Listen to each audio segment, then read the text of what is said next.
আসসালামু আলাইকুম। আমন্ত্রণ গোল্ডেন এজ হোম কেয়ার উত্তর আমেরিকা বাংলা ভিশন সংবাদে আপনাদের সাথে আছি জেবা রহমান। যুদ্ধ থামাতে যুক্তরাষ্ট্র ও ইরানের মধ্যে দ্বিতীয় দফা বৈঠক কবে হবে তা নিয়ে অনিশ্চয়তা কাটেনি এখনো। ইরান সাফ জানিয়ে দিয়েছে, হরমুজে মার্কিন নৌ অবরোধ তুলে না নেওয়া পর্যন্ত আলোচনা টেবিলে বসবে না তারা। তবে প্রেসিডেন্ট ট্রাম্পের দাবি, চুক্তি করলেই কেবল অবরোধ তুলে নেবেন তারা। চুক্তি না হলে যুদ্ধ শুরুর হুমকি দিয়েছে দুই দেশই। যুদ্ধবিরতির সময় বাড়াতে যুক্তরাষ্ট্র ও ইরানের প্রতি আহ্বান জানিয়েছে মধ্যস্থতাকারী দেশ পাকিস্তান। বুধবার ইসলামাবাদে বৈঠকের চেষ্টা চালাচ্ছে তারা। এতে যোগ দিতে পাকিস্তান যাচ্ছেন মার্কিন ভাইস প্রেসিডেন্ট জেডি ভ্যান্স। সোমবার সামাজিক যোগাযোগ মাধ্যমে দেয়া পোস্টে ইরানের পার্লামেন্ট স্পিকার বাগের গালিবাফ সাফ জানিয়ে দেন, কোনো ধরনের হুমকি ও অবরোধের মুখে আলোচনায় যাবে না ইরান। অভিযোগ করেন, প্রেসিডেন্ট ট্রাম্প আলোচনার আড়ালে অবরোধ বহাল রেখে যুদ্ধবিরতি লঙ্ঘন করে যুদ্ধকে ন্যায্যতা দেওয়ার চেষ্টা করছেন। মার্কিন প্রেসিডেন্ট আলোচনা টেবিলকে ইরানের আত্মসমর্পণের টেবিলে পরিণত করতে চাইছেন বলে অভিযোগ করেন ইরানের স্পিকার। গেল 2 সপ্তাহ ধরে ইরান যুদ্ধক্ষেত্রে নতুন তাস দেখানোর প্রস্তুতি নিচ্ছে বলেও জানান বাগের গালিবাফ। তবে চুক্তি না হওয়া পর্যন্ত ইরানের বন্দরগুলোতে অবরোধ বহাল রাখার ঘোষণা দিয়েছেন প্রেসিডেন্ট ট্রাম্প। শীঘ্রই একটি ভালো আলোচনার ব্যাপারেও আশা প্রকাশ করেন তিনি। অবশ্য একটি ইরানি তেল বহনকারী জাহাজ মার্কিন অবরোধ ভেঙে দেশের দক্ষিণাঞ্চলের একটি বন্দরে প্রবেশ করেছে বলে জানিয়েছে ইরানের সামরিক বাহিনী। এদিকে 10 দিনের যুদ্ধবিরতি ভেঙে লেবাননে হামলা অব্যাহত রেখেছে ইসরায়েল। সংঘাতের একটি স্থায়ী সমাধানে ওয়াশিংটনে আবারও আলোচনায় বসতে যাচ্ছে ইসরায়েল ও লেবাননের প্রতিনিধিরা। এদিকে যুক্তরাষ্ট্রের প্রেসিডেন্ট ডোনাল্ড ট্রাম্পের যুদ্ধ ঘোষণার ক্ষমতা সীমিত করতে আনা প্রস্তাবের উপর পঞ্চমবারের মতো মার্কিন সিনেটে ভোটের আয়োজন করছে ডেমোক্র্যাটরা।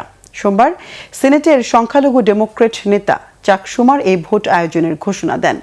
ইরানের বিরুদ্ধে ডোনাল্ড ট্রাম্পের যুদ্ধ বন্ধ করতে এই পদক্ষেপ বহাল রাখার কথাও জানান তিনি।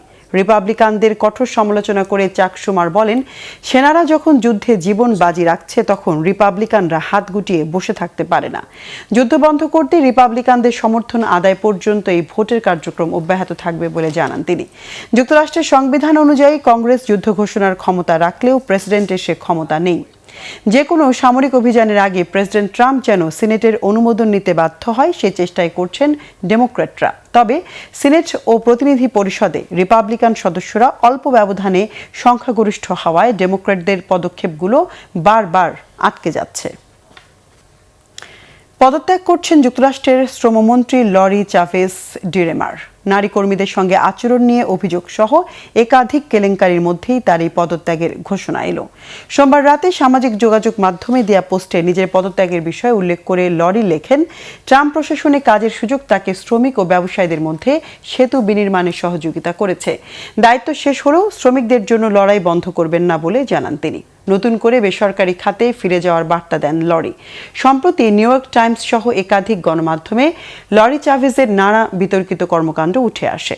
এক প্রতিবেদনে বলা হয়, ভ্রমণের সময় বিভাগীয় সফরে কর্মীদের কাছে ওয়াইন আনার অনুরোধ জানিয়েছিলেন তিনি। এছাড়া তার স্বামী ও বাবাও তরুণ নারী কর্মীদের সঙ্গে বার্তা বিনিময় করতেন। এই ধরনের কর্মকাণ্ড লরি চাভেজকে ব্যাপকভাবে সমালোচিত করে। কর্মক্ষেত্রে ব্যাপক অনিয়মের অভিযোগের ভিত্তিতে তার বিরুদ্ধে তদন্ত শুরু হয়। সবশেষ পদত্যাগের সিদ্ধান্ত নিলেন তিনি। দর্শক, এ ছিল এখনকার মতো। আগামী শনিবার বাংলাদেশ সময় সকাল 6টা, শুক্রবার নিউ ইয়র্ক সময় রাত 8টায় গোল্ডেন এজ হোম কেয়ার উত্তর আমেরিকা বাংলা ভিশন সংবাদ দেখার আমন্ত্রণ রইল। এতক্ষণ সঙ্গে থাকায় ধন্যবাদ সবাইকে।